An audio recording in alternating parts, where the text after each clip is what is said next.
Hello students. तो आज की क्लास में हम लोग रेट ऑफ रिएक्शन को डिस्कस करने वाले हैं। बिल्कुल डिटेल में पढ़ेंगे कि रेट ऑफ रिएक्शन क्या होती है, इसकी एक्सप्रेशन कैसे हम बनाएंगे कि रेट ऑफ रिएक्शन अगर लिखी जा रही है तो कैसे लिखी जाएगी, एक्सप्रेशन क्या होगी, रिएक्शन को देख के कैसे आप समझ पाओगे। ठीक है, इसकी यूनिट्स क्या होती हैं, यूनिट्स के बारे में हम पढ़ेंगे। अगर डिफरेंट यूनिट हैं तो वो क्यों है डिफरेंट यूनिट्स। ठीक है, कितने टाइप की रेट ऑफ रिएक्शन कैसे कैसे लिखी जा सकती है, जैसे एवरेज रेट हो गया, इंस्टेंटेनियस रेट हो गया। तो ये सारी चीजें हम डिस्कस करेंगे। मतलब रेट ऑफ रिएक्शन को कंप्लीटली हम आज समझ लेंगे कि रेट ऑफ रिएक्शन क्या होती है, बिल्कुल बेसिक से लेके अच्छे लेवल तक इसको हम समझेंगे। ठीक है, तो अगर हम स्टार्ट करें कि रेट ऑफ रिएक्शन क्या है, सबसे पहले रेट ऑफ रिएक्शन जो शब्द है इसका मीनिंग क्या है, हम क्या पढ़ रहे हैं यहाँ पे। तो हम लोग सिंपल क्या पढ़ते हैं, हम लोग पढ़ते हैं स्पीड ऑफ रिएक्शन। हमें यह पता लगाना है कि अगर कोई केमिकल रिएक्शन होती है तो उस रिएक्शन को होने में कितना टाइम लगेगा, स्पीड क्या है उस रिएक्शन की। जैसे अगर हम एसिड बेस रिएक्शन की बात करते हैं, हम सॉल्ट रिएक्शंस की बात करते हैं, तो बहुत ही फास्ट रिएक्शन होती है। ठीक है, और लास्ट क्लास में भी हमने डिस्कस करा था कि प्लास्टिक का डिकम्पोजिशन हो गया, तो ऐसी रिएक्शंस बहुत ज़्यादा टाइम ले लेती हैं, तो वो बहुत ही स्लो रिएक्शन है। तो उनकी स्पीड कैसे हम बता देंगे, रिएक्शन शुरू होने से पहले ही हमें ये पता लगाना है कि उसकी स्पीड क्या है, ताकि हम ये अपने अपने ये देख लें कि हमें वो रिएक्शन करवानी भी है या नहीं करवानी। ठीक है, तो हम उसकी स्पीड जानना चाहते हैं। तो देखो, स्पीड अगर हमें जाननी है रिएक्शन की तो कैसे लिखी कैसे जाएगी। तो हम सपोज करते हैं एक reaction R gives P, reactant gives product. ठीक है, रिएक्टेंट से प्रोडक्ट बनता है। तो अगर हम रिएक्शन की स्पीड पता करना चाहते हैं, अब रिएक्शन चल नहीं रही, मतलब मूवमेंट तो नहीं हो रही ना रिएक्शन के अंदर, तो रिएक्शन में चेंज किसका हो रहा है। जब कोई भी चीज चलती है, कोई व्हीकल चल रहा है, ठीक है, तो व्हीकल में हम क्या देखते हैं, डिस्टेंस देखते हैं, कितना डिस्टेंस कवर हुआ पर यूनिट टाइम। तो उसमें चेंज किस में हो रहा है, डिस्टेंस में चेंज हो रहा है, यूनिट टाइम में। तो रेट देखते टाइम हमने डिस्टेंस देखा वहां, बट रिएक्शन के अंदर डिस्टेंस नहीं देखा जाएगा, रिएक्शन एक ही जगह पर हो रही है। वहां पर हम देखते हैं चेंज इन कंसंट्रेशन, कि रिएक्टेंट और प्रोडक्ट की कंसंट्रेशन में कितना बदलाव हो रहा है पर यूनिट टाइम। एक यूनिट टाइम के अंदर रिएक्टेंट कितना चेंज हो रहा है। ओके, नाउ तो देखो हम इसके एक्सप्रेशन क्या लिखेंगे, हम लिखेंगे चेंज इन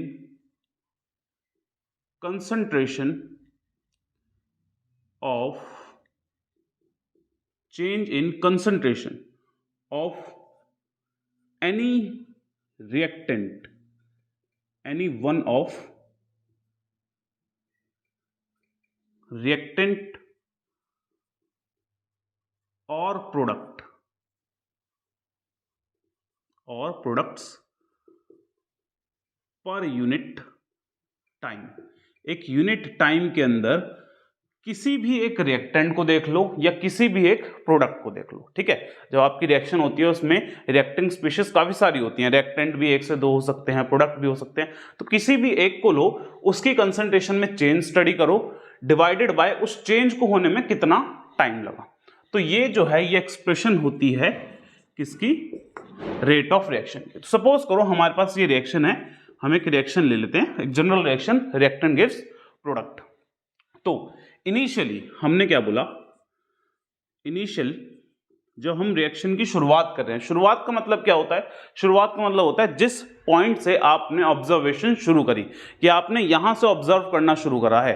तो जिस पॉइंट से आपने ऑब्जर्व करना शुरू करा रिएक्शन को, उस पॉइंट पे आपने कंसंट्रेशन ऑफ रिएक्टेंट को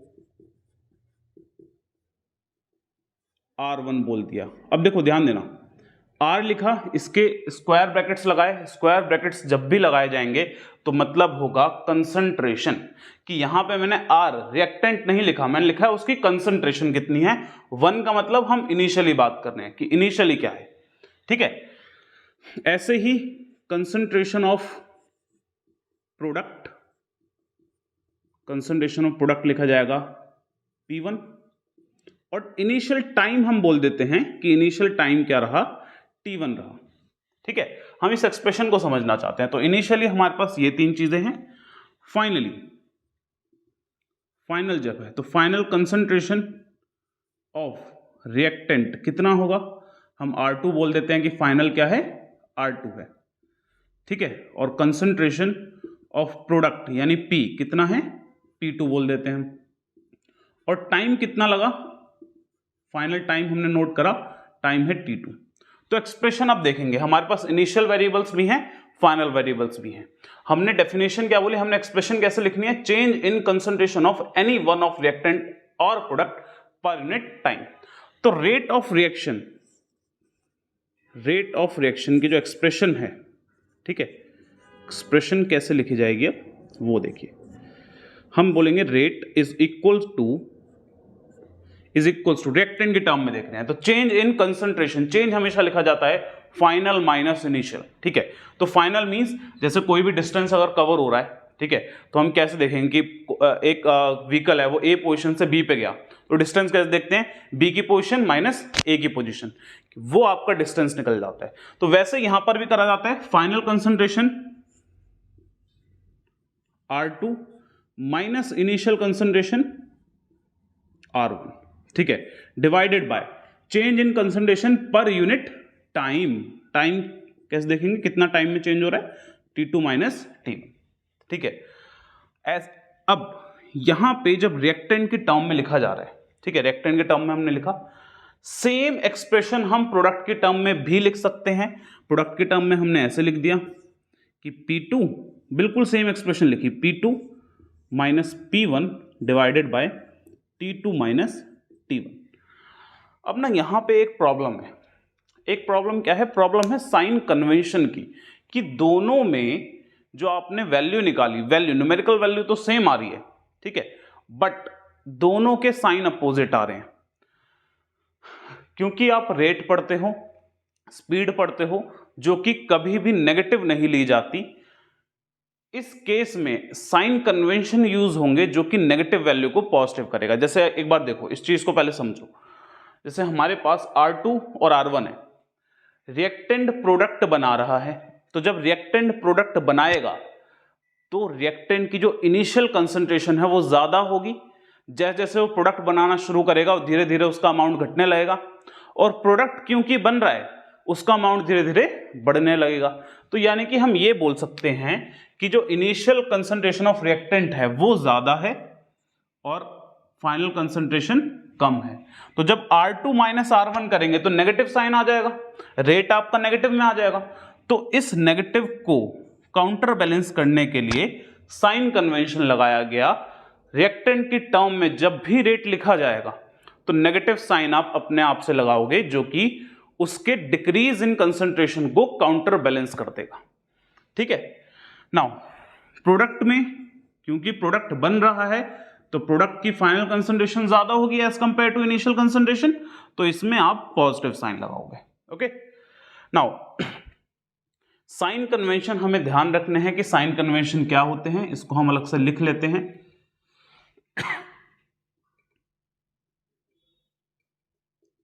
साइन कन्वेंशन क्या होंगे, इसको ऐसे लिख लो कि rate of reaction in terms of reactant, जब भी रिएक्टेंट के टर्म में लिखी जाएगी, ठीक है, rate of reaction in terms of reactant. Sign convention क्या होगा, आप minus sign is used to counter balance the decreasing concentration, ठीक है। जो डिक्रीजिंग कंसंट्रेशन है रिएक्टेंट की, उसको काउंटर बैलेंस करने के लिए नेगेटिव साइन लगाया गया। और ये नेगेटिव साइन ये भी इंडिकेट करता है कि रिएक्टेंट की कंसंट्रेशन घट रही है, ठीक है। तो यानी कि हम साइन कन्वेंशन ये लिख के रखेंगे। साइन कन्वेंशन क्या है कि जब भी रेट ऑफ रिएक्शन रिएक्टेंट के टर्म में लिखी जाएगी तो माइनस साइन का यूज किया जाएगा। नाउ देखो, R2 माइनस R1 चेंज है। जब भी हम इस तरीके से चेंज पढ़ते हैं तो चेंज के लिए हम यूज करते हैं साइन डेल्टा। डेल्टा मतलब अगर मैंने डेल्टा लिख दिया ना तो मेरे को R2 R1 लिखने की जरूरत नहीं है, मैं सिंपल लिखूंगा डेल्टा R। इसका मतलब ये हो गया फाइनल माइनस इनिशियल। तो हम इस फॉर्म में बार बार नहीं लिखेंगे, हम सिंपल इस तरीके से लिखेंगे इसको कि delta R bye delta T, और नेगेटिव साइन यहां पर भी लगा दो, ठीक है। और प्रोडक्ट की फॉर्म में भी ऐसे लिखूं, plus delta P by delta T, ठीक है। और ये जो चीज है पैरेंथेसिस, यहां पर भी स्क्वायर ब्रैकेट्स जो हैं ये यहां पर भी रहेंगे, क्योंकि यहां पर भी हम कंसंट्रेशन की ही बात कर रहे हैं। ओके, नाउ ये आपके पास साइन कन्वेंशन हो गए, ये आपके पास रेट हो गया।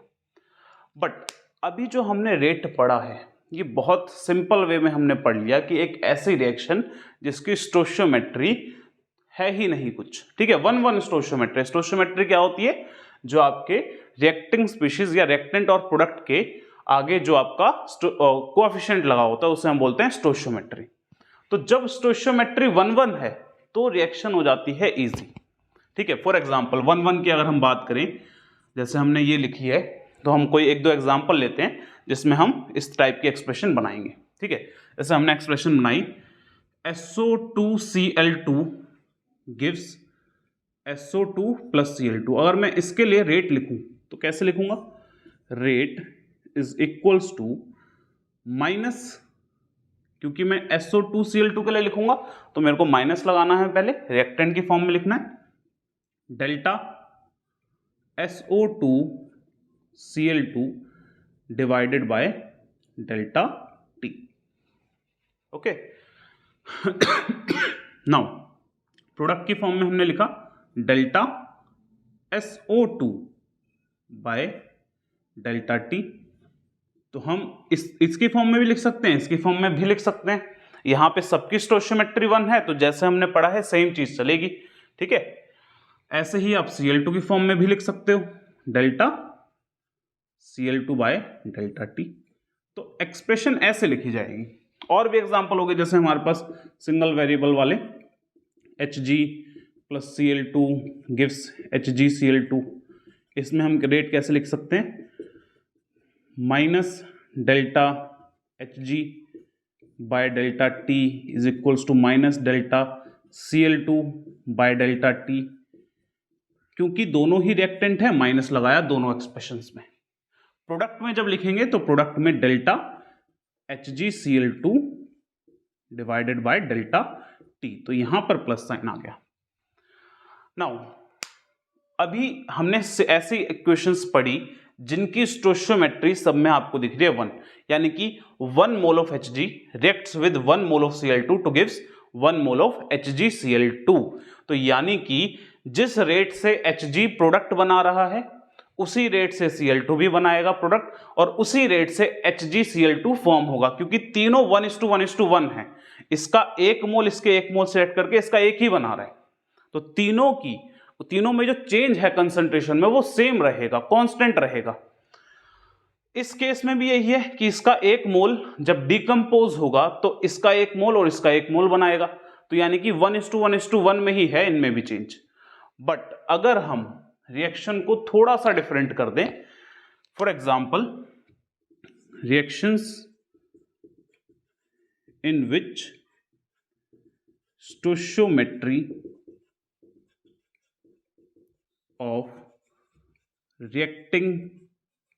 of reactants and products are different। हम एक ऐसी रिएक्शन की बात करें जिसमें स्टोइचियोमेट्री डिफरेंट है। एग्जाम्पल ले लेते हैं, हम एग्जाम्पल के थ्रू इसको समझते हैं। N2 plus 3H2 gives NH3, Haber's process बोलते हैं इसको हम, ठीक है। तो बैलेंस फॉर्म में जब हमने रिएक्शन लिखी तो हमने क्या इसमें ऑब्जर्व करा कि N2H2 और NH3 सेम रेट से कन्वर्ट नहीं होंगे, सेम रेट से चेंज नहीं होगी उनकी कंसंट्रेशन। क्यों? क्योंकि अगर आप एक सिंगल रिएक्शन की बात करो या आप एक कोई भी प्रोसेस की बात करो इसमें, तो आप ये बोलोगे कि 1 मोल ऑफ N2 जब रिएक्ट करेगा 3 मोल ऑफ H2 से, तब जाके 2 मोल ऑफ NH3 बनेगा। यानी कि ध्यान से देखना, हम क्या बोलेंगे इसमें, 1 mole of disappearance of N2। Disappearance क्यों बोला हमने, कि N2 जो है वो रिएक्टेंट साइड है, ठीक है, N2 रिएक्टेंट साइड है। डिसअपियर मतलब, डिसअपियर होने का मतलब क्या है कि वो धीरे धीरे खत्म हो रहा है, वो धीरे धीरे प्रोडक्ट में कन्वर्ट हो रहा है, डिसअपियर हो रहा है रिएक्टेंट साइड से। तो 1 mole of disappearance of N2, जितने टाइम में 1 मोल ऑफ N2 डिसअपियर होगा उतने ही टाइम में 3 मोल ऑफ H2 डिसअपियर हो जाएगा। सही बात है नहीं है, क्योंकि इसका 1 मोल इसके 3 मोल से रिएक्ट कर रहा है। तो जिस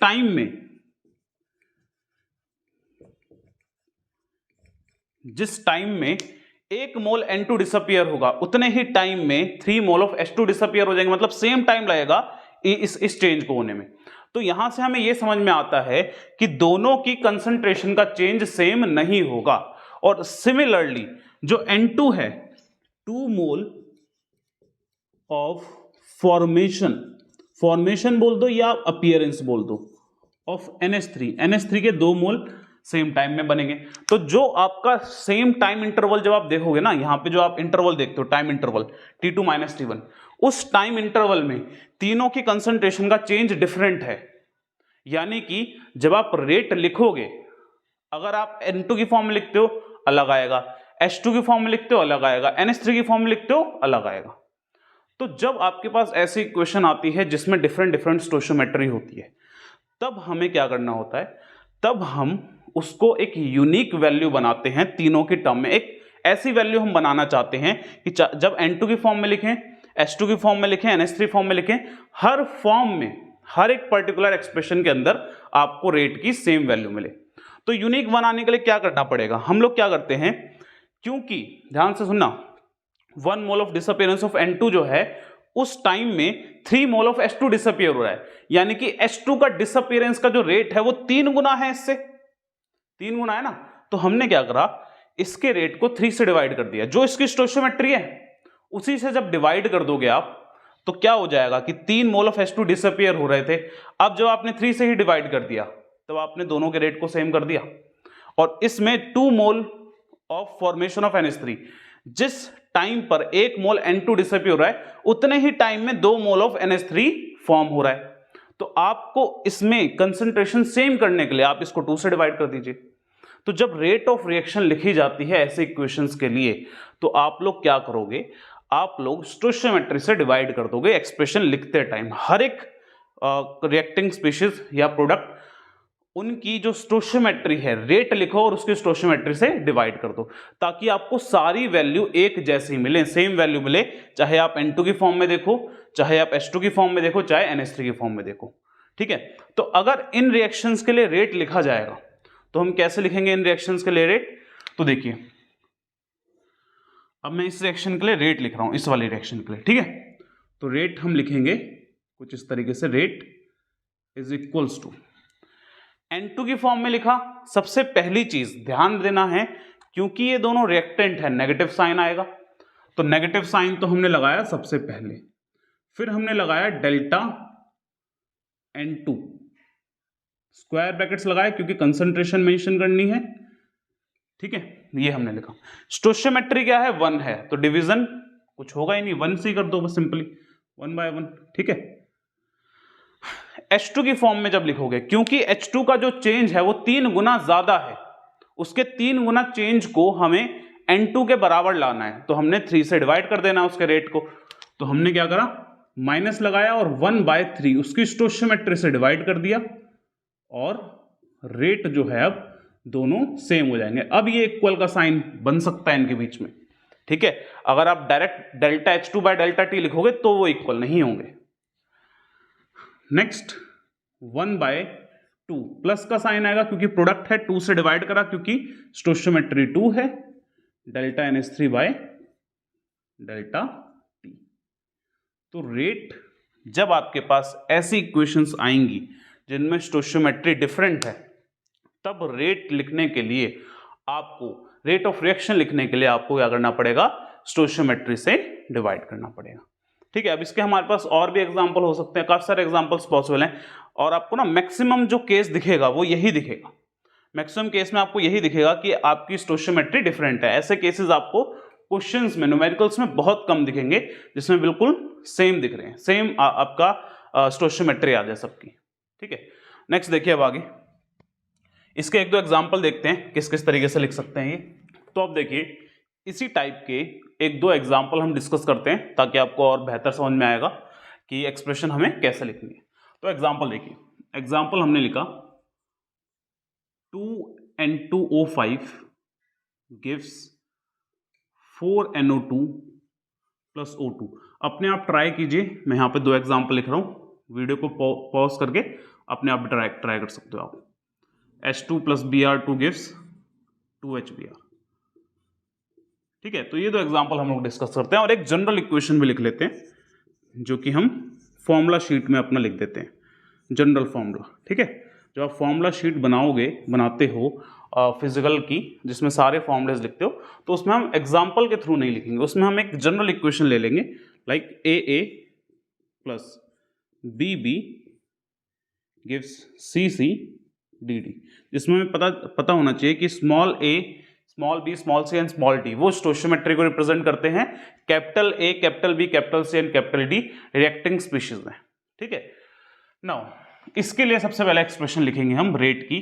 तो रेट की क्या लिखी जाएगी, rate is equals to, reactant है तो माइनस का साइन लगाना है, स्टोइचियोमेट्री से डिवाइड करो 1/2 डेल्टा N2O5 स्क्वायर ब्रैकेट्स लिखने हैं ताकि हम कंसंट्रेशन को रिप्रेजेंट कर रहे हैं पता चले, एंड NO2 स्टोइचियोमेट्री 4 है, 4 से डिवाइड करो, क्योंकि प्रोडक्ट है साइन पॉजिटिव आएगा, delta NO2 bye delta T, ये चीज कॉमन रहेगी, स्क्वायर ब्रैकेट्स लगा दीजिए। O2 की स्टोइचियोमेट्री कुछ भी नहीं है तो सीधा प्लस लिख के delta O2 bye delta T लिख देंगे। नेक्स्ट देखिए, नेक्स्ट हमारे पास H2 और Br2 रिएक्टेंट है और दोनों की स्टोइचियोमेट्री 1 है, तो यहां पे तो सिंपली आपको minus delta H2 bye delta T इस तरीके से लिखना है, minus delta Br2 bye delta T। Product की फॉर्म में लिखोगे, स्टोइचियोमेट्री से डिवाइड करना है यहाँ पे, तो प्लस लगाया और 1/2 delta HBr bye delta T। तो अब इसका जनरल फॉर्मूला हम लिख लेंगे। अब जनरल फॉर्मूला लिखते टाइम ना कुछ एक दो चीजें और ऐड ऑन करेंगे हम, देखना क्या। सबसे पहले तो रेट ऑफ रिएक्शन लिखिए, rate of reaction. Rate of reaction जब हमने लिखी तो हमने क्या लिखा, -1/a, स्टोइचियोमेट्री से डिवाइड करा, माइनस साइन लगाया, रेक्टेंट की फॉर्म में क्योंकि, delta A bye delta T। B की फॉर्म में लिखेंगे तब भी हमने सेम चीज लिखी, -1/b delta B bye delta T। C की फॉर्म में प्लस का साइन आ जाएगा, delta C bye delta T। D की फॉर्म में 1/d प्लस का साइन आएगा, delta D bye delta T। अब यहां पे सिर्फ रेट ऑफ रिएक्शन का एक फॉर्मूला नहीं बनता, जैसे हमने यहां पर रेट डिसअपीयरेंस, फॉर्मेशन, ये टर्म्स यूज करी हैं, और डिसअपीयरेंस और अपीयरेंस का मीनिंग क्या हुआ, मीनिंग ये हुआ कि N2 और H2 की अगर हम बात करते हैं तो N2 किस रेट से डिसअपीयर हो रहा है। ध्यान से अब एक चीज सुनना, मेरे पास N2 और H2 के मोल्स हैं, ठीक है, अगर मैं एक यूनिट टाइम यानी सेम टाइम देख लो, कोई भी टाइम हो सकता है वो 10 सेकंड के अंदर आप देख रहे हो, 10 सेकंड के अंदर जितना चेंज N2 में हो रहा है, जितनी N2 की कंसंट्रेशन में चेंज हो रहा है, क्या उतनी ही H2 में होगा? नहीं, क्योंकि इस रिएक्शन में H2 3 गुना ज्यादा यूटिलाइज हो रहे हैं। तो अगर मेरे को सिर्फ और सिर्फ इतना पता लगाना है कि H2 कितना कंज्यूम होता है, तब हम रेट ऑफ रिएक्शन ना लिख के हम rate of disappearance of H2 term use करेंगे। तो यहां पर वही चीज आ जाती है कि जब आप इस रिएक्शन को रेट ऑफ अपीयरेंस और डिसअपीयरेंस की फॉर्म में भी लिखना चाहते हो तो आपको जस्ट क्या करना है, स्टोइचियोमेट्री से डिवाइड मत करो, क्योंकि स्टोइचियोमेट्री से डिवाइड करके आपने उसको सबके इक्वल बनाया था। बट अगर आपको एक स्पेसिफिक सब्सटेंस पढ़ना है कि वो कितना डिसअपीयर हो रहा है, वो कितने रेट से फॉर्म हो रहा है, वो कितने रेट से अपीयर हो रहा है, तब आप स्टोइचियोमेट्री से डिवाइड नहीं करोगे, बाकी चीजें सेम रहेंगी। तो अगर हमसे बोला जाता है रेट ऑफ अपीयरेंस, अपीयरेंस बोला जाए या फॉर्मेशन बोला जाए, दोनों का मतलब होता है सेम, और ये प्रोडक्ट के लिए ही लिखा जाएगा। Formation of C, either C बन रहा है और डी बन रहा है, तो इनके लिए एक्सप्रेशन क्या बन जाएगी, 1/1 प्लस आ जाएगा पहले तो, और डिवीजन नहीं होगा, यहाँ पे डिवाइड में स्टोइचियोमेट्री नहीं आएगी, simple delta C by delta T, और डी वाले के लिए लिखोगे तो plus delta D by delta T. Okay, similarly third rate of disappearance अगर हम लिखते हैं, rate of disappearance of either A का डिसअपियरेंस हो रहा है और बी का, ठीक है, तो ए के लिए हमने क्या लिखा, माइनस साइन लगाया, क्योंकि यहां पर रेट में वही चीज रहेगी, साइन कन्वेंशन वाली बात, कि क्योंकि डिक्रीजिंग है माइनस साइन अभी भी आएगा। बट स्टोइचियोमेट्री से डिवाइड नहीं करोगे तो delta A by delta T, और यहां पे आ जाएगा minus delta B by delta T. तो ये तीन फॉर्मूले हमारे पास बन के आ जाते हैं यहां पे रेट ऑफ रिएक्शन के लिए। ओके, नाउ ये तो हो गया आपका रेट ऑफ रिएक्शन कि उसकी एक्सप्रेशन किस तरीके से लिखी जाएगी। अब आ जाते हैं हम कि यूनिट ऑफ रेट, रेट की यूनिट क्या होगी, ठीक है, यूनिट की बात करते हैं हम। तो यूनिट क्या होगी, यूनिट देख लीजिए,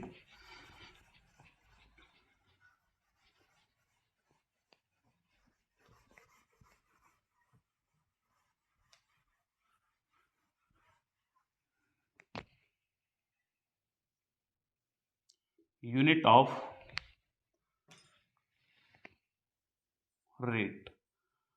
तो देखिए रेट में हमने क्या पढ़ा, concentration unit time, concentration per unit time पढ़ा। तो इसकी यूनिट तो यही रहेगी, यूनिट क्या रहेगी, कंसंट्रेशन की जो भी यूनिट होती है। अब कंसंट्रेशन हमारे पास बहुत सारी होती हैं, मोलैरिटी है, मोलैलिटी, मोल फ्रैक्शन, बहुत सारे कंसंट्रेशन टर्म्स है। बट यहां पर जनरली मैक्सिमम केस में यूजुअली हम लोग मोलैरिटी यूज करते हैं, तो मोलर कंसंट्रेशन बोली जाती है, ठीक है। आप जनरल इसकी यूनिट यही लिखोगे कि यूनिट क्या है, कंसंट्रेशन पर यूनिट टाइम। अब कंसंट्रेशन मोलर कंसंट्रेशन हो तो यूनिट क्या बन जाएगी, मोल पर लीटर, कंसंट्रेशन की यूनिट हो गई, टाइम सेकंड में हो गया, सेकंड इनवर्स, ये कंसंट्रेशन की यूनिट हो गई, ये टाइम, ठीक है। बट जरूरी नहीं है कि मोल पर लीटर में ही हो। जैसे एनसीईआरटी का ही एक क्वेश्चन है एक्सरसाइज का 4.4, उसमें हमसे गैसेस केस दे रखा है, गैसेस फेस में चीजें दे रखी हैं।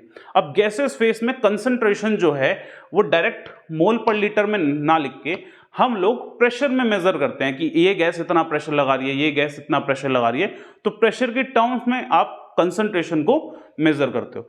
और उसमें बोला गया कि जो प्रेशर है वो एटीएम में लिया गया और जो टाइम है वो मिनट में लिया गया। तो यूनिट बता दो क्या है, आपको ये चीज पता होनी चाहिए बस। प्रेशर किसमें, कंसंट्रेशन जो लिया गया वो एटीएम में लिया गया और टाइम लिया गया मिनट में, तो एटीएम मिनट इनवर्स हो गया। तो इसकी यूनिट हम लोग अपने क्वेश्चन के अकॉर्डिंग भी बनाएंगे। मोस्ट ऑफ द केसेस में यही यूज होगी, मोस्टली यही यूज होगी, बट इसके अलावा भी हो सकती है, एटीएम मिनट इनवर्स हो गया, एटीएम सेकंड इनवर्स भी हो सकता है, ठीक है। अगर आपकी मोलैलिटी यूज होती है तो मोल पर केजी पर सेकंड भी हो सकती है। अगर आपकी कंसंट्रेशन मोलल कंसंट्रेशन है, मोलैलिटी यूज हो रही है, ठीक है। बट जनरली यही सबसे ज्यादा यूज होने वाली टर्म है, मोल पर लीटर पर सेकेंड, ठीक है। तो कंसंट्रेशन टाइम इनवर्स, हमें ये बात ध्यान रखनी है, कंसंट्रेशन टाइम इनवर्स ये रेट की यूनिट है। अगर क्वेश्चन मेंशन कर दे कि हमने कंसंट्रेशन इसमें मेजर करा है, टाइम इसमें मेजर करा है, तब उसके अकॉर्डिंग यूनिट बना देनी है हमें। तो ये हो गई यूनिट ऑफ रेट। नाउ अब रेट को हमने दो डिफरेंट टाइप से पढ़ना है, ठीक है। अभी तक जो रेट हम लोग पढ़ते आ रहे हैं उसको हम बोलते हैं एवरेज रेट ऑफ रिएक्शन। तो नेक्स्ट टॉपिक पहले लिख लेते हैं हम। नेक्स्ट टॉपिक हमारा है इसी में रेट ऑफ रिएक्शन के अंदर average rate and instantaneous rate. Instantaneous rate, तो दो डिफरेंट टाइप के रेट्स होते हैं, इनको बहुत आसानी से हम समझेंगे। एवरेज रेट और इंस्टेंटेनियस रेट क्या होता है, हम ना अपनी ऑटोमोबाइल से समझते हैं, यानी कोई भी व्हीकल से हम समझते हैं कि जब वो मूव करता है तो उसमें एवरेज और इंस्टेंटेनियस का मीनिंग क्या होता है, ठीक है। सपोज करो आपके पास कोई एक व्हीकल है, ठीक है, आपने डिस्टेंस कवर करना है, ए से बी की तरफ आपको जाना है। ये आपका पॉइंट ऑफ ऑब्जर्वेशन है, ठीक है, आपका व्हीकल कहीं से भी कहां तक जा रहा है, बट आपने क्या करा, एक पॉइंट आपने देखा कि हाँ मैं इस पॉइंट से, आप दिल्ली में हो, दिल्ली से आप गुड़गांव जा रहे हो, तो आपने एक पॉइंट मेजर कर लिया कि मैं इस पॉइंट से लेके इस पॉइंट तक के डिस्टेंस को देखूंगा कि कितना टाइम लग रहा है उस डिस्टेंस को कवर होने में। तो आपने ये देखा कि यहां से यहां तक का जो डिस्टेंस था वो 10 किलोमीटर था, ठीक है, यहां से यहां तक का डिस्टेंस 10 किलोमीटर था। और टाइम इंटरवल आपने देखा कि इस 10 किलोमीटर में जो टाइम लगा, इसमें टाइम आपने देखा, टाइम आपको लग गया 1 आवर। तो आपकी गाड़ी की एवरेज स्पीड क्या रही होगी? एवरेज स्पीड मतलब कि टोटल टाइम, टोटल डिस्टेंस कितना कवर हुआ अपॉन टोटल टाइम कितना लगा, तो 10 किलोमीटर पर आवर, ये हम बोलेंगे कि ये हमारी गाड़ी की एवरेज स्पीड रही होगी। बट क्या through out the distance, through out जो भी आप डिस्टेंस कवर कर रहे हो, क्या आपकी गाड़ी सेम स्पीड, बिल्कुल कांस्टेंट स्पीड से चल रही होगी? तो नहीं, आपकी गाड़ी कांस्टेंट स्पीड से नहीं चलेगी, वो कहीं रेड लाइट पर रुकी भी होगी, कहीं बिल्कुल खाली रोड होगी तो तेज भी गई होगी, 50 किलोमीटर भी पहुंची होगी, और भी ज्यादा पहुंची होगी, कहीं जाम होगा तो बहुत रुक रुक के चली होगी, तो स्पीड फिक्स नहीं होगी। तो ये जो आपने निकाला, ये आपने एवरेज निकाल लिया, जितनी भी speed through out the process रही होंगी, थ्रू आउट द डिस्टेंस जितनी भी स्पीड रही होगी, उनका एक एवरेज निकाल लिया आपने, तो उसको बोला एवरेज स्पीड। बट जब आप गाड़ी में बैठे हो, आप ए से इस पोजीशन पर आए और आपने अपने स्पीडोमीटर को चेक करा, स्पीडोमीटर में वो दिखा रहा है 30 किलोमीटर पर आवर, कि आपका जो स्पीडोमीटर की जो नीडल है वो 30 किलोमीटर पर आवर पे दिखा रही है। तो वो 30 किलोमीटर पर आवर क्या है? वो है उस पर्टिकुलर इंस्टेंट पर उस गाड़ी की स्पीड क्या थी, तो वो हो गई इंस्टेंटेनियस स्पीड की। आपने इस पॉइंट पर देखा कि आपकी व्हीकल की स्पीड 30 किलोमीटर पर आवर थी, तो वो क्या हो गई? वो हो गई उस इंस्टेंट पर इंस्टेंटेनियस स्पीड हो गई वो आपकी। चीज समझ में आई? एवरेज भी और इंस्टेंटेनियस दोनों चीज हमें समझ में आती है कि दोनों क्या है, दोनों में डिफरेंस समझ में आता है। अब यही चीज जैसे हमने इसमें रिलेट करा, वैसे ही हम एक रिएक्शन में रिलेट करेंगे। एक रिएक्शन भी थ्रू आउट दी प्रोसेस, जब आप कोई रिएक्टेंट से प्रोडक्ट बना रहे हो, through out the process same speed से, सेम रेट से नहीं चलती, वो धीरे धीरे रिएक्शन का रेट घटता रहता है। जब आपका रिएक्टेंट धीरे धीरे, जैसे आप H2 और Br2 से HBr बना रहे हो ना, तो होगा क्या, जैसे H2Br2 इनिशियली आप देखोगे, इनिशियली वो बहुत स्पीड से बना रहा होगा HBr, बट धीरे धीरे जैसे जैसे टाइम कम हो रहा है, जैसे जैसे टाइम बीतता जा रहा है, जैसे जैसे H2Br2 इसमें कन्वर्ट होते जा रहे हैं, उनका रेट भी कम होता जा रहा है, उनका rate of formation of HBr भी कम होता जा रहा है। तो यानी कि rate through out the chemical process same नहीं होता। और उसमें भी आप दो तरीके से चीजें निकाल सकते हो। अगर आपने टोटल चेंज स्टडी करा कि total change in concentration, total time taken, तो वो तो हो गया वो एवरेज स्पीड। बट अगर आप एट एनी इंस्टेंट देखते हो कि आपने क्या करा कि ए से बी जा रहे हैं, ठीक है, उसमें 3 घंटे लगे, आपने डेढ़ घंटे बाद देख लिया कि 1.5 घंटे बाद कितनी स्पीड थी उसकी, कितनी क्या रेट था, तो वो 1.5 घंटे उस पॉइंट पर जो आप चीज देख रहे हो ना, वो है उस इंस्टेंट पर आपकी रिएक्शन का रेट। तो इसी तरीके से जैसे आपकी स्पीड इंस्टेंट और एवरेज होती है, रेट भी होता है। तो रेट को हम देखते हैं कि रेट हम इंस्टेंटेनियस और एवरेज रेट लिखते कैसे हैं। अभी तक जो हम लिखते आ रहे हैं, जो डेल्टा वर्ड हम लिखते आ रहे हैं ना, ये एवरेज के लिए यूज होता है, क्योंकि इसे टोटल चेंज बताता है। तो यहां पे हम चीज क्लियर करेंगे। देखिए, सबसे पहले एक दो हमारे पास सिंबल है, उनको समझेंगे। डेल्टा, इसका मतलब होता है लार्ज चेंज, मींस आप टोटल चेंज भी बोल सकते हो इसको, ठीक है, टोटल चेंज, जो टोटल आपने चेंज स्टडी करा वो, ठीक है। एक होता है डी होता है very small change, small change की बहुत स्मॉल इंटरवल पे आप देख रहे हो कितना चेंज हुआ। तो अगर आप रेट लिखते हो, सपोज R गिव्स P है, ठीक है, इसके लिए आपने रेट लिखा, ठीक है, रेट लिखा, एवरेज रेट लिखा आपने। तो एवरेज रेट लिखते टाइम आप क्या यूज करोगे, आप यूज करोगे delta minus delta R bye delta T. ये हो गया कि टोटल कितनी रिएक्शन हुई, कितना कंसंट्रेशन में चेंज हुआ अपॉन टोटल टाइम टेकन। और जब ये चेंज जीरो को अप्रोच करने लगता है, मतलब जो आपका टाइम इंटरवल है वो अप्रोक्सीमेटली जीरो हो, मतलब इतने स्मॉल इंटरवल पर आप देख रहे हो कि टाइम जो डेल्टा टी है वो ऑलमोस्ट जीरो है, उसको हम बोल देते हैं dt। यानी कि बहुत ही स्मॉल चेंज, इंस्टेंटेनियस कैसे निकालेंगे हम लोग कि एक पर्टिकुलर इंस्टेंट पर चल रहे हैं, तो हम वो कैसे निकालते हैं, बहुत स्मॉल चेंज की एक बहुत ही छोटे से डिस्टेंस को आपने स्मॉल इंटरवल ऑफ टाइम में कितना कवर करा, तो वो उस इंस्टेंट की स्पीड निकल जाती है। तो वही यहां पर भी हम यूज करेंगे। अगर हम इंस्टेंटेनियस बोलते हैं, इंस्टेंटेनियस रेट, तो उसमें आप माइनस एज इट इज लगाओगे, डेल्टा की जगह आप डी वर्ड यूज करोगे, D R by D T. Means अब यहां पर हम स्मॉल चेंज की बात कर रहे हैं, और क्योंकि प्रोडक्ट भी है तो प्रोडक्ट की फॉर्म में भी लिख सकते हो delta P by delta T, और यहां पर भी आ जाएगा plus D P by D T.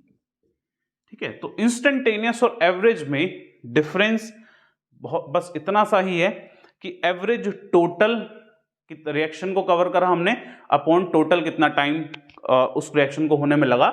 Instantaneous हर एक टाइम इंटरवल पर आप देख सकते हो कि इनिशियली आपने देख लिया, फिर थोड़ी रिएक्शन गई, फिर आपने एक स्पीड देख ली उसकी, फिर थोड़ी आए गए, फिर स्पीड देख ली। जैसे स्पीडोमीटर है आपकी गाड़ी में कि आप हर थोड़ी देर में देख सकते हो कि आपका क्या स्पीड चल रही है, कभी वो 40 चलेगी, कभी 50 चलेगी, कभी 80 भी चलेगी, कभी बिल्कुल रुक गई वो, ठीक है, 10 पे आ गई, कभी 5 पे आ गई। तो स्पीड वेरी करती रहती है इंस्टेंटेनियस। ये आपकी एवरेज, जितनी भी इंस्टेंटेनियस स्पीड रही होंगी उन सबका एक एवरेज निकल जाता है। तो ये दो डिफरेंट स्पीड्स यहां पर पढ़ी जाती हैं, एवरेज दो डिफरेंट रेट पढ़े जाते हैं, एक average and instantaneous. Okay, now तो ये ना आपका ऑलमोस्ट रेट ऑफ रिएक्शन में जो भी चीजें हैं वो हमने यहाँ पे कवर करी है, कि जितनी भी चीजें आपको रेट ऑफ रिएक्शन में समझनी होती हैं वो सारी अब हमें आती हैं। अब इसमें स्टूडेंट्स, जैसा कि हम लोगों ने अभी डिस्कस किया, एवरेज और इंस्टेंटेनियस रेट ऑफ रिएक्शन, दो टाइप के रेट ऑफ रिएक्शंस होते हैं।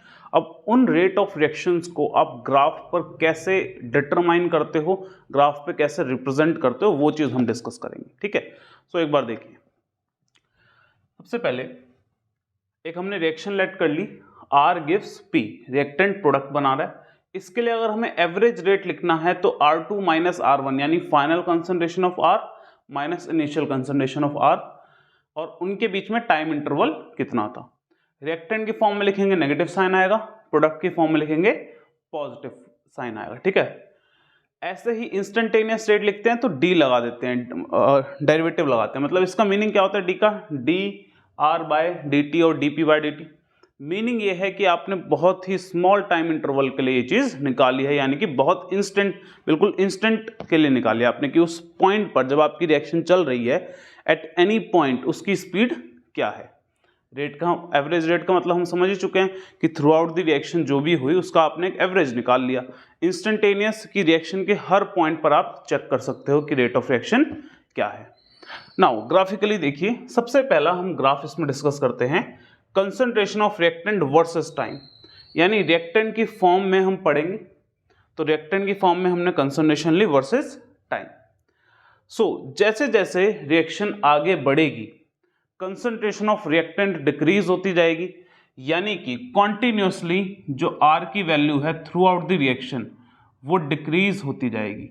तो हम लेट कर लेते हैं इनिशियली जो कंसंट्रेशन है वो ये है R नॉट ले लिया हमने इनिशियल कंसंट्रेशन, और जब रिएक्टेंट की कंसंट्रेशन डिक्रीज होना शुरू होगी, रिएक्टेंट की कंसंट्रेशन जैसे जैसे डिक्रीज होना शुरू होगी, रेट भी डिक्रीज होना शुरू हो जाता है। आप आगे ये चीज डिस्कस, आगे आप ये चीज पढ़ोगे जब आप रेट लॉ पढ़ोगे और फैक्टर्स पढ़ोगे, फैक्टर्स में एक चीज आप अच्छे से समझ जाओगे कि रिएक्टेंट की कंसंट्रेशन जैसे जैसे डिक्रीज होती है रेट भी डिक्रीज होना शुरू हो जाता है। इसका मतलब क्या है, सबसे पहले अगर आप रिएक्शन की शुरुआत करते हो तो रिएक्शन की शुरुआत करते ही रिएक्टेंट एकदम से घटना शुरू होगा, एकदम स्टीप सा डिक्रीज होना शुरू हो जाएगा उसके अंदर। लेकिन जैसे ही रिएक्टेंट की कंसंट्रेशन कम हो रही है, रेट भी कम हो रहा है, मतलब अब कम रिएक्टेंट कंज्यूम होगा टाइम के साथ। पहले तो स्मॉल अमाउंट ऑफ टाइम में बहुत ज्यादा कंज्यूम हो गया, अब थोड़ा सा स्लो हो जाएगा। स्लो बनाने के लिए कर्व को थोड़ा सा हमने डिक्लाइन कर दिया, कम कर दिया, कि अब इतने टाइम इंटरवल के अंदर रेट की जो कंसंट्रेशन ऑफ आर है उसमें ज्यादा चेंज नहीं आया। ध्यान से देखना, यहां से यहां तक एक इतने टाइम इंटरवल में, अगर मैं इस टाइम इंटरवल को नोट करूं तो 0 से लेके इस टाइम तक आपकी रिएक्टेंट की कंसंट्रेशन यहां से लेके यहां तक डिक्रीज हो गई, और अगेन सेम टाइम इंटरवल देख रहे हैं हम, उतना ही टाइम दोबारा देखा, लेकिन अब जो डिक्रीज है रिएक्टेंट की कंसंट्रेशन में वो ज्यादा नहीं हुआ, वो इतना ही डिक्रीज हुआ है। पहले इतना डिक्रीज हुआ, फिर इतना डिक्रीज हुआ, और ये डिक्रीज धीरे धीरे घटता जाएगा। ठीक है, धीरे धीरे ये डिक्रीज जो है वो घटता जाएगा, बिकॉज रिएक्टेंट की कंसंट्रेशन के डिक्रीज होने के साथ साथ रेट भी डिक्रीज हो रहा है। ठीक है, तो ये हमने कर्व बना लिया। कर्व का मीनिंग हमें समझ में आना चाहिए, क्यों ये इस तरीके से गया, क्यों ये सीधा नहीं गया, क्यों गया ये ऐसे कर्व, बिकॉज इनिशियली बहुत फास्ट रिएक्टेंट की कंसंट्रेशन डिक्रीज होगी, फिर स्लोली डिक्रीज होगी, और स्लोली डिक्रीज होगी, और स्लोली डिक्रीज होगी, और एक पॉइंट तो ऐसा आएगा कि कांस्टेंट हो जाएगी, और उस पॉइंट को हम इक्विलिब्रियम भी बोलते हैं। ठीक है, कि जब आपकी रिएक्टेंट की कंसंट्रेशन डिक्रीज होना बंद हो गई। नाउ अब हम सबसे पहले निकालते हैं average rate of reaction for this curve. Average rate of reaction निकालने के लिए हम लोगों को क्या करना है, कोई भी टाइम इंटरवल चूज करो। सपोज करो कि हमने ना यहां से अपनी ऑब्जर्वेशन शुरू करी, और ऑब्जर्वेशन जहां से शुरू करोगे उसको बोलोगे T1, कि यहां से आपने रिएक्शन को देखना शुरू करा। इस पॉइंट पर कंसंट्रेशन ऑफ रिएक्टेंट कितनी है वो मार्क कर लीजिए। ठीक है, इस पॉइंट पर कंसंट्रेशन ऑफ रिएक्टेंट कितनी है हमने मार्क कर ली। तो अगर ये T1 है तो इस पॉइंट पर जो कंसंट्रेशन होगी उसको क्या बोलेंगे, उसको R1 बोलेंगे। सिमिलरली आपने एक और टाइम इंटरवल नोट करा कि यहां से मैंने यहां तक नोट करा है। ठीक है, यहां से यहां तक मैं मेजर कर रहा हूं कि मेरा इस टाइम इंटरवल के अंदर एवरेज रेट क्या रहा होगा। तो इस टाइम पर अगेन हमने मार्क करा। ठीक है, और रेट, इस पॉइंट पर रेट क्या हो गया, क्योंकि टाइम T2 है, रेट हो गया R2। सो जस्ट आपको क्या करना है, जैसे यहां पे लिखा हुआ है हमने, वही इस ग्राफ से देखते हुए हम एवरेज रेट निकाल लेंगे। तो एवरेज रेट क्या निकलेगा इस ग्राफ का, average rate is equals to, minus लगाओ सबसे पहले तो, क्योंकि जब भी आप रिएक्टेंट के टर्म्स में लिखते हो माइनस साइन आता है। सिग्निफिकेंस क्या है इस माइनस साइन का, ताकि आपकी रेट की वैल्यू पॉजिटिव हो जाए। कैसे पॉजिटिव होगी, देखो हम फाइनल माइनस इनिशियल करते हैं तो R2 माइनस R1 होगा, R2 माइनस R1। अब R2 माइनस R1 अगर है, R2 की वैल्यू आपको दिख रही है कम है, R1 की वैल्यू ज्यादा है, तो ये टर्म नेगेटिव आएगी, जिस नेगेटिव को ये नेगेटिव काउंटर बैलेंस करेगा, divided by final time minus initial time. तो एवरेज रेट तो आप डायरेक्ट ऐसे निकाल लोगे। जस्ट आपको 2 पॉइंट मार्क करने हैं, और उन 2 पॉइंट्स में आपको टाइम इंटरवल देखना है, कितना टाइम इंटरवल है और कितना रिएक्टेंट की कंसंट्रेशन में चेंज आया। तो आपको यही एक्सपेरिमेंट करके देखना है कि आपने क्या करा, टाइम नोट करा कि मैं इस टाइम पे अपनी रिएक्शन को ऑब्जर्व करता हूं, फिर उस टाइम पे अपने कंसंट्रेशन नोट कर ली कि इतनी कंसंट्रेशन थी रिएक्टेंट की। अब आपने 10 या 15 मिनट बाद जो भी आपको टाइम इंटरवल सूट करे, उस टाइम इंटरवल के अंदर आपने दोबारा ऑब्जर्वेशन करी, आपने ये देखा कि रिएक्टेंट की कंसंट्रेशन कितनी है, आपने सारी वैल्यूज यहां डाल ली और एवरेज रेट निकाल लिया। ठीक है, तो ये तो हो गया एवरेज रेट। आप किसी भी 2 टाइम इंटरवल्स के बीच में एवरेज रेट निकाल सकते हो। बट अब हम बात करते हैं इंस्टेंटेनियस रेट की, जो कि एट अ पर्टिकुलर इंस्टेंट निकालना है, यानी कि एक पर्टिकुलर पॉइंट पे। मतलब आपको कुछ भी बोल दिया जाएगा, जैसे आपको बोल दिया गया कि बताइए इस पॉइंट पर रेट क्या है, बताइए इस पॉइंट पर रेट क्या है। ठीक है, तो वो हो गया इंस्टेंटेनियस स्पीड। जैसे आपके कोई भी मोटर व्हीकल होते हैं, उसमें आपके जो स्पीडोमीटर होता है ना, उस स्पीडोमीटर में देखते हो आपकी 30 किलोमीटर पर आवर की स्पीड से गाड़ी चल रही है या 40 की स्पीड से चल रही है, तो वो उस इंस्टेंट की स्पीड बताता है, और वही चीज हमें रिएक्शन के अंदर देखनी है। अब देखो, इंस्टेंट पे बताने के लिए आपको एक स्मॉल इंटरवल देखना पड़ता है कि एक स्मॉल इंटरवल के बीच में आप देखो कितनी कंसंट्रेशन चेंज हुई और कितना टाइम हुआ, जो कि यहां पर देखना पूरी तरीके से सही नहीं हो पाता। रीजन ये है कि अगर आप थोड़ा सा भी टाइम इंटरवल चेंज करते हो ना तो रेट की वैल्यू बदल जाती है। अब क्योंकि आपका एक कर्व जा रहा है, ठीक है, एक सिंपल स्ट्रेट लाइन नहीं है। अगर स्ट्रेट लाइन होती तो हम इजिली इंस्टेंटेनियस रेट निकाल पाते। तो करा क्या जाता है, अगर मेरे को किसी इंस्टेंट पर निकालना है, सपोज करो मेरे को इस इंस्टेंट पर निकालना है, तो क्या करेंगे हम, इस पॉइंट पे स्लोप ले लेंगे। अब सबसे बड़ी दिक्कत ना इस स्लोप में ही आती है। देखिए हमने ना सर्कल्स चैप्टर में मैथ में आप पढ़ते हो, उसमें स्लोप निकालना सीखा हुआ है कि टेंजेंट निकालने सीखे हुए हैं कि टेंजेंट कैसे निकाली जाती है। तो हमने एक कर्व के अराउंड एक टेंजेंट हम लोग ले लेते हैं जो कि स्लोप बन जाएगा इसका, ठीक है। बट अगर आप उस टेंजेंट की बात करते हो तो वो सर्कल के लिए आपने अच्छे से पढ़ा हुआ है कि सर्कल के लिए टेंजेंट एक ही होती है और बहुत ईजिली आप बना लेते हो। रेडियस आप कुछ इस तरीके से ईजिली निकाल लेते हो कि अगर आपके पास एक सर्कल है, आपको इधर टेंजेंट बनानी है तो आपको जस्ट क्या करना होता है, रेडियस खींची और इसके परपेंडिकुलर एक लाइन ड्रॉ कर लेनी होती है। तो बहुत ईजी होता है कि आपने रेडियस बनाई और उस रेडियस के परपेंडिकुलर जो भी लाइन खींची होगी वो टेंजेंट होगी।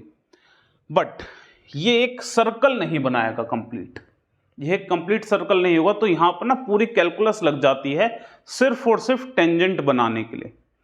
तो ये टेंजेंट बनाना थोड़ा सा डिफिकल्ट होता है, इसीलिए हम आगे पढ़ते भी हैं कि जब हम इंस्टेंटेनियस रेट पढ़ते हैं ना, तो इंस्टेंटेनियस रेट में टेंजेंट बना के रेट निकालना थोड़ा सा टिपिकल हो जाता है, थोड़ा सा डिफिकल्ट होता है, इनकन्वीनियंट रहता है। ज्यादातर बुक्स में इनकन्वीनियंट वर्ड पे ज्यादा फोकस किया हुआ है कि हमारे लिए कन्वीनियंट नहीं है, ठीक है।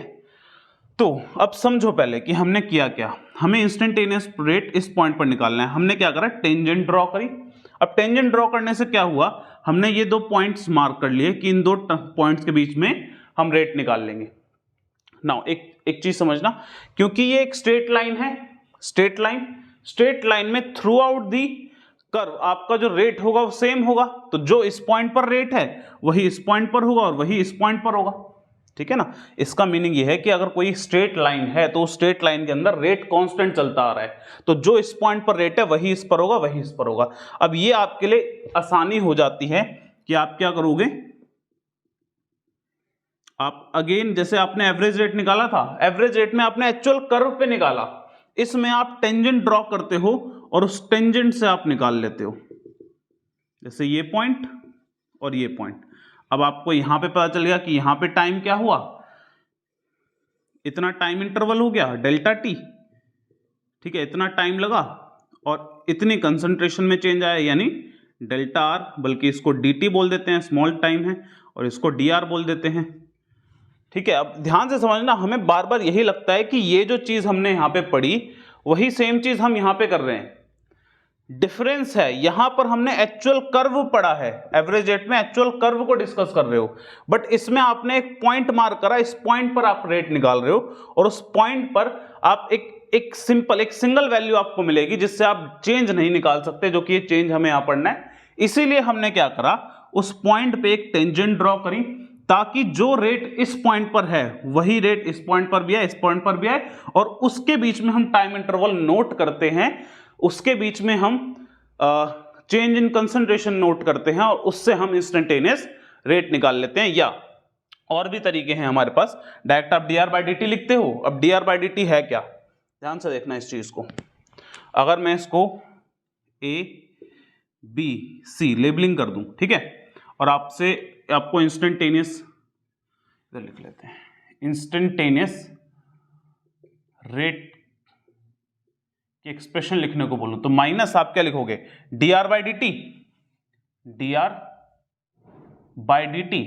और क्या dr की वैल्यू को मैं ab लिख सकता हूं, बिल्कुल लिख सकता हूं, कर्व में dr जो है वो ab है, और dt की वैल्यू को क्या bc लिखा जा सकता है, बिल्कुल लिखा जा सकता है, minus sign as it is रहेगा।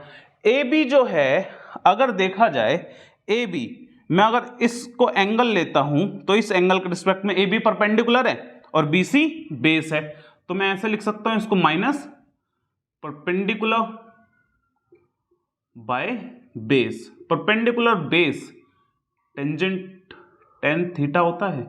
अगर ये एंगल आपका थीटा है तो माइनस टेन थीटा, मतलब इंस्टेंटेनियस रेट जस्ट आप इस तरीके से निकाल सकते हो, ठीक है। Minus tan theta is instantaneous rate, ठीक है, क्योंकि आपने A B by B C करा है, D R by D T करा है, और डी आर की जो एक्सप्रेशन, डी आर की जो लेंथ बनती है वो क्या बनती है ए बी, और डी टी क्या बनती है बी सी।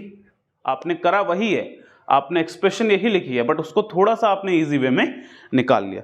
अब दिक्कत हमारी यहीं पे है सारी, कि जो टेन थीटा है ना, इसका एंगल एक्यूरेट निकालना थोड़ा सा हमारे लिए डिफिकल्ट होता है। ऐसे नहीं है कि निकाल नहीं सकते, निकाल सकते हो, बिल्कुल एग्जैक्ट निकाल सकते हो, बट इनकन्वीनियंट है, डिफिकल्ट है, ठीक है।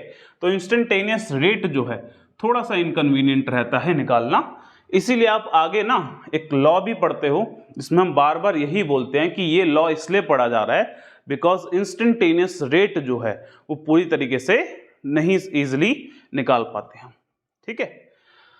सो इंस्टेंटेनियस रेट हो गया एंड एवरेज रेट हो गया। ये तो हो गया concentration of reactant versus time. जैसे आपने ये वाला कर्व पढ़ा है, सेम कर्व आप ये भी पढ़ोगे, सेम, बिल्कुल सेम। डिफरेंस क्या रहेगा? डिफरेंस ये रहेगा, जो आपने इनिशियली बोला कि रिएक्टेंट की कंसंट्रेशन घटती है, रेट घट जाता है, इसमें क्या होगा? इसमें प्रोडक्ट की कंसंट्रेशन बढ़ेगी जैसे जैसे आपकी रिएक्शन रेट घट रहा है, क्योंकि प्रोडक्ट जैसे जैसे बढ़ेगा रिएक्टेंट कम होते जाएंगे। वही सेम चीज कि जैसे जैसे प्रोडक्ट की कंसंट्रेशन बढ़ेगी रिएक्टेंट कम होते जाएंगे और रेट डिक्रीज होता जाएगा। यानी इस ग्राफ में आपको ये पढ़ना है कि प्रोडक्ट इंक्रीज हो रहा है। अब इंक्रीज कैसे होगा? सपोज कर लेते हैं हम प्रोडक्ट इनिशियली था ही नहीं, जीरो था, तो इनिशियली एकदम से इंक्रीज होगा, जैसे यहां पे एकदम डिक्रीज हुआ है, जो इसका डिक्रीज हुआ वही प्रोडक्ट बन रहा होगा एकदम से, और उसके बाद प्रोडक्ट बनना धीरे धीरे स्लो होता जाएगा। तो ये कर्व हो गया, क्योंकि टाइम के साथ साथ प्रोडक्ट बनने का जो रेट है वो कम होता जा रहा है। जैसे जैसे रेट प्रोडक्ट की कंसंट्रेशन बढ़ती जा रही है, रेट प्रोडक्ट बनाने का कम होता जा रहा है, ठीक है। तो इसका कर्व कुछ ऐसा बनता है। इस कर्व में भी आप बिल्कुल सेम चीजें डिस्कस करोगे। जैसे आपने दो पॉइंट मार्क करे, पहले पॉइंट को T1 बोला, दूसरे को T2 बोला। T1 से ऑब्जर्वेशन हमने शुरू करी, तो T1 से अगर हम ऑब्जर्वेशन शुरू करते हैं, इस पॉइंट पर जो कंसंट्रेशन ऑफ प्रोडक्ट आएगी उसको हमने P1 बोल दिया, और इस पॉइंट पर T2 पर जो आएगी उस पॉइंट को हम T2 बोल देंगे। और एवरेज रेट अगर आपको निकालना है, average rate in terms of product, तो क्या लिखोगे? Concentration of product, final concentration of product minus initial concentration of product divided by T2 minus T1। यहां पर साइन पॉजिटिव आता है बिकॉज ऑलरेडी जो रेट निकाला है आपने वो वैल्यू पॉजिटिव आएगी, बिकॉज यहां पे P2 की वैल्यू हाई है। तो ये तो एवरेज रेट हो गया। सिमिलरली जैसे यहां पे निकाला वैसे सेम इंस्टेंटेनियस भी बिल्कुल सेम तरीके से निकलेगा। फॉर एग्जांपल आप इस पॉइंट पर एक इंस्टेंटेनियस रेट निकालना चाहते हो, तो इस पॉइंट पर आपको अगेन क्या करना है? एक टेंजेंट ड्रॉ करनी है, ठीक है। उस टेंजेंट पे टाइम इंटरवल देखना है आपको, कितना टाइम इंटरवल है। बस सेम चीज हो जाएगी, जैसे आपने यहां पे पढ़ा है वैसे ही वो हो जाएगा। कि देखो ये हो गया, इस पॉइंट को आपने T1 बोल दिया, इससे रेड से बनाते हैं कि इनिशियल टाइम हो गया T1 और ये हो गया फाइनल टाइम T2। इनके बीच का जो टाइम इंटरवल है उसको dt बोल दिया हमने, और कितनी प्रोडक्ट की कंसंट्रेशन में कितना चेंज आया उसको dp बोल दिया। इंस्टेंटेनियस रेट लिखोगे तो क्या लिखा जाएगा? dp बाई dt, ठीक है, dp बाई dt लिखा जाएगा। और dp बाई dt को हम क्या लिख सकते हैं? इसको a, इसको b और इसको c लिखता हूं मैं, तो ab by bc, ab by bc ये लिखा जा सकता है। और ab बाय bc जो है, अगर आप इस इधर थीटा लेते हो, ठीक है, तो ये भी अगेन क्या हो जाएगा?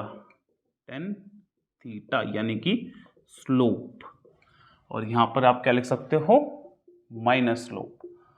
tan थीटा स्लोप भी होता है, ठीक है। तो आप इस तरीके से इंस्टेंटेनियस रेट प्रोडक्ट वाले के लिए निकाल सकते हो, ठीक है। यहां पे एक लाइन नोट कर लेना लास्ट में कि it is inconvenient to measure instantaneous rate of reaction because accuracy in tangent of curve is difficult, ठीक है। जो कर्व बनाने में एक्यूरेसी होती है वो थोड़ी सी डिफिकल्ट होती है, सिंपल सर्कल वाला यहां पे कंसेप्ट नहीं लगेगा, ठीक है। तो ये आपका determination of average and instantaneous rate of reaction हो गया, कैसे आप एवरेज और instantaneous rate of reaction graph में रिप्रेजेंट करते हो, okay. So I hope this clear your concepts, thank you.